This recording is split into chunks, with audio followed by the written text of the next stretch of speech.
we've reached Monday and we're in the middle of a small village area.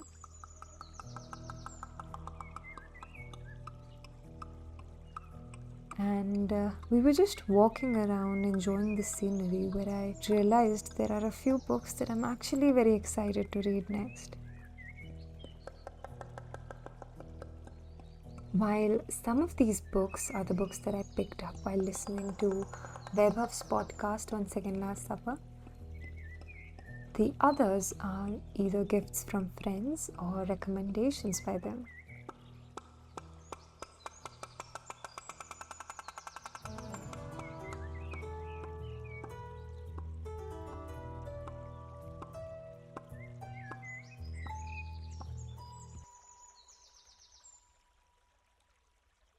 Hi everyone, welcome to Chalchitra Talks. मेरा नाम वानी है and today I am actually in Vinayak. It's about 7 in the morning. And we were talking about the books that I'm planning to pick up super soon.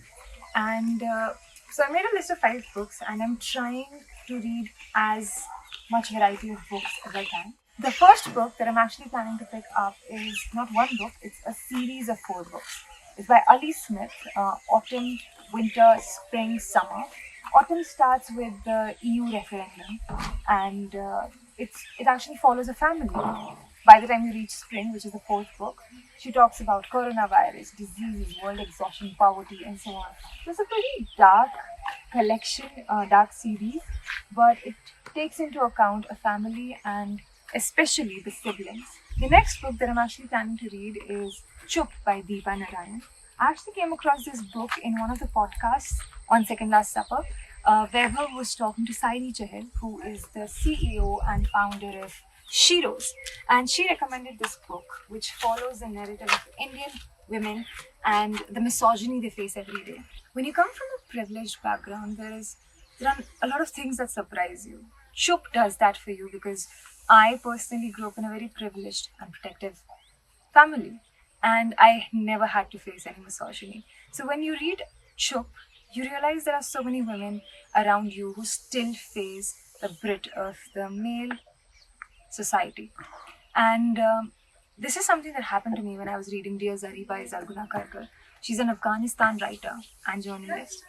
And she was talking about the Afghani women. The book is a collection of 13 stories, and I remember it broke my heart because this was something I'd never expected anyone to go through.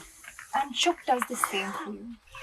The next book that I'm actually planning to read is Rory Doyle's Paddy Clark Ha Ha Ha. It won the 1993 Booker Prize, if I'm not wrong. If you're expecting a plot, you'll be disappointed because it happens very spontaneously.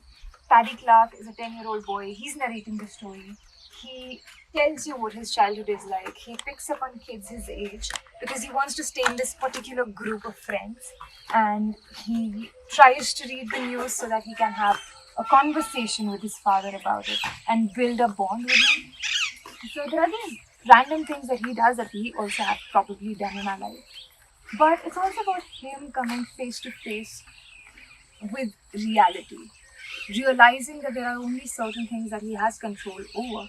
And that, I think, is a major part of the book, especially because it's being narrated by a 10-year-old. I really like reading books that have been narrated by children because it adds on to a different perspective that you probably lack today. But nonetheless, I'm very excited to read this book. The next book that I'm actually planning to pick up is Creative Confidence by Tom and David Kelly. And it actually argues that a lot of people think that only a few people in this world are creative, and they eventually take up creative pursuits like people who write, people who are painters, people who are artists, and so on.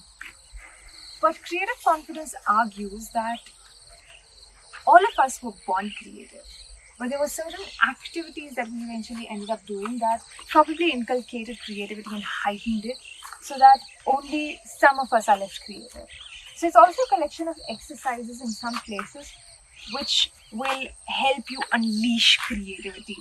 And I picked this book up because I thought it will help me as well. But nonetheless, I'm very excited to read this book. And the last book that I'm actually planning to read, I'm actually reading it already. It was again another book that was recommended on Second Last Supper by one of our guests. And if you're someone who's not subscribed to Second Last Supper yet, please do so. It is a storehouse of amazing conversations. So this last book was recommended to us by one of the guests, and it's called The Hard Thing About Hard Things by Ben Horowitz. And it actually takes into account the things that nobody talks about while building a business. Everyone tells you what to do, what you should learn, how to do things, but nobody tells you how to deal with the smaller aspects of business, which are actually very difficult.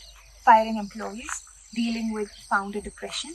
When someone is leaving and you like them, how do you try to retain them? And so on and so forth. So this is a very interesting book, and if you're someone who is building a company, you should definitely pick it up. So these are the books I'm actually planning to read, and yeah, I hope you like them. I hope you pick one of these and read along with me. But thank you for watching, and before I go, I want to tell you that if you like what we do, if you like the recommendations we bring to you, do consider supporting us on Patreon or become a member of our YouTube community. We have carefully divided our patrons into 3 different categories: Goodfellas, Gladiators, and Godfathers. And each membership comes with its own perks. Godfathers, for example, get access to our 5 WhatsApp groups that are dedicated to books, movies, music, science, and sports. And they also get to be a part of the monthly town hall sessions that we host with them. They get to be a part of our streams, quizzes, and so on. So do join us, do support us if you like what we do. And I'll be back with another recommendation for you in my next video.